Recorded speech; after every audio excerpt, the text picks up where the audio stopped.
אנחנו מטילים מצור מוחלט על העיר עזה. ومش راح يكون في عندكم كهرباء ولا مي بس دمار. Gaza will become an area where people cannot live. זהו מאבק, כפי שנאמר כאן, מאבק בין בני האור לבני החושך. It's an entire nation that is responsible. אנחנו עכשיו מגלגלים בעצם את נכבת עזה, אם תרצה, נכבת עזה. אנחנו לא לוקחים בחשבון שחמאס הוא לא האויב, אלא כל עזה הוא האויב. זכור את אשר עשה לך עמלק, נצטווינו. הם צריכים לזכור עם עמלק, הם צריכים לזכור את זה להרבה מאוד זמן. השתמשו הרבה בימים האחרונים במילה נקמה.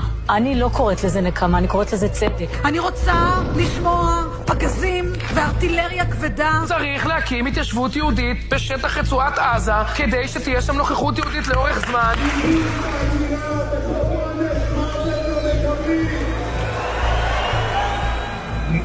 שחררתי את כל המעצורים, עושים את הכל. אנחנו לא נדבר לאויב בשפה מערבית מלטפת, אלא בשפה ערבית. עזה לא תחזור להיות משהו, ממש לא יהיה. נחסל את הכל. כוח, כוח ועוד כוח.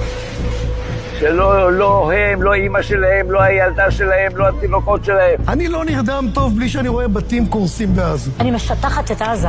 אין לי סנטימנטים. אתם תמשיכו לרעוב, תמשיכו למות, הבתים שלכם ימשיכו להישרף. תינוק שם הוא אויב, כיתה באלף הוא אויב, אישה בהיריון הוא אויב. אז אין סימטריה, והילדים בעזה הביאו על עצמם את זה. לא נותרת אבן על אבן בעזה. עזה הופכת לדרזדן. עוד בתים, עוד מגדלים. להרוס ולהתקדם, להרוס ולהתקדם. כמה שיותר גופות. תשמיד את עזה עכשיו. עכשיו.